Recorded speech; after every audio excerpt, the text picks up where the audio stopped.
Toothless has been taking the world by storm, but not for the reasons you'd think. It's not because of this. Or this. But this.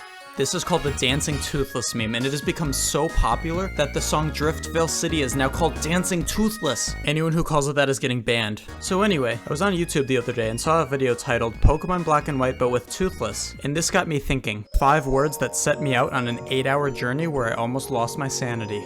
Maybe I could do that. Let's get started. So the first thing we have to do is get the art for Toothless. This involves using a tool called google.com. I don't know if you're lost yet, but stick with me. Then I opened it in my favorite pixel art editor, sprite. Only there's one small problem. Toothless is massive.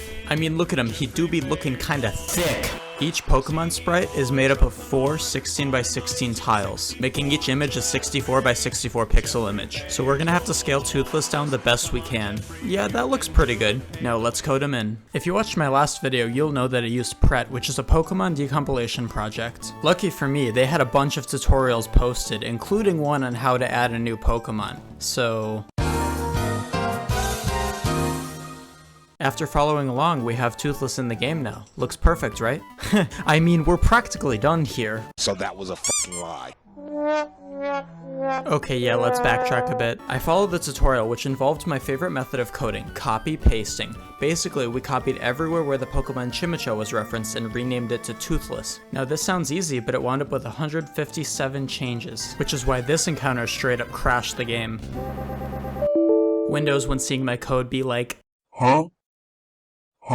So anyway, when I finally got it working, it looks like this. Now, I know what you're thinking. What the f*** is that? Toothless woke up on the wrong side of the bed, but this is actually a good thing. All that's wrong with it is the size and the palette, kinda like when we were kids and we triple pressed the home button on those iPhones to generate horrific images. Anyway, to animate Toothless, we have to figure out a way to fit 170 frames into the battle sequence.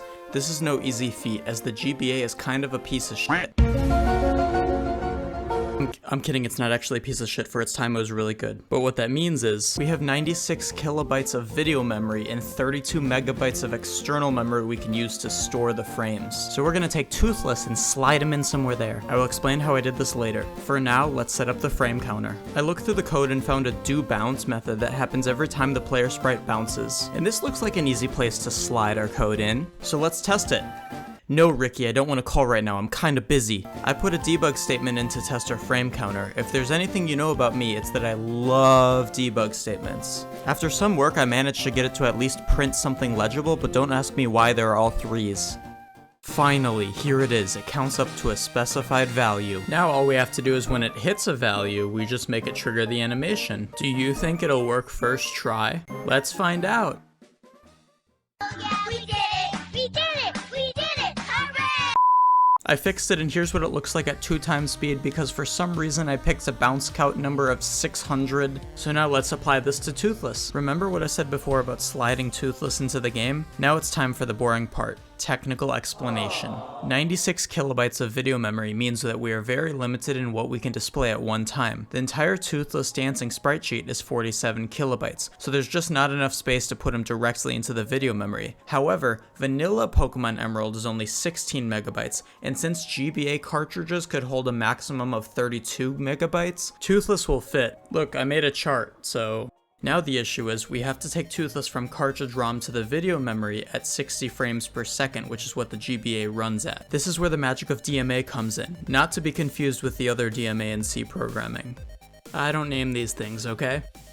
DMA is a system built into GBA's hardware that allows us to copy data really quickly. Essentially, it is our way of tippy-toeing past time-consuming hardware stuff that is way beyond my pay grade. With DMA, it is easy to make mistakes. My first time this happened.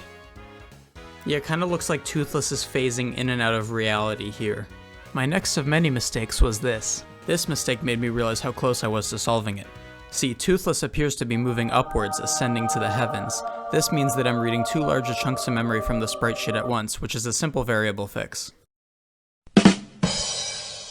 Now that it's working, we just need to modify the palette to fix this god-awful image. Which turned out to be a lot more tedious than I thought. The palettes for the GBA need to be in JASC-PAL format, but the pixel art editor I use saves palettes in a different way. So I had to convert the hex colors from the palette it generated into separate red, green, and blue values.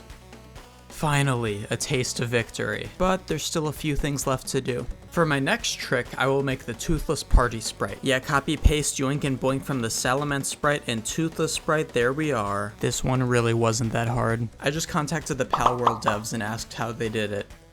The last thing we need to do is add Toothless into the game. Now, I spent a lot of time thinking about how naturally to put Toothless in. Maybe as a legendary encounter like Rayquaza, perhaps there's a route he fits in well with. Or I could have him be a trade. I decided it would be easiest to just make him another starter.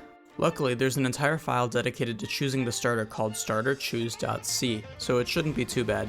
For the final yoink and boink, we just copy the code where it says it creates the Pokeball sprites. These sprites involve a set of Pokeball coordinates, starter label coordinates, and the starter species. After doing this, I got it working except a minor visual glitch that doesn't impact gameplay? Unacceptable. I got it working and this is what it looks like. Don't ask me how long that took. By now you're probably wondering, how did I get sound into the game? Let me show you. We're just gonna take this file, put it over here into the sounds, and rename it to an existing one. Yep. This video took many hours to make. If you're watching this far, that means you enjoyed it, so leave a like, subscribe, and join my Discord. It's a chill place to hang out and get updated on my latest projects. And if you want to play this ROM hack, link is in the description. This mistake made me realize how close I was to solving it. See, Toothless appears to me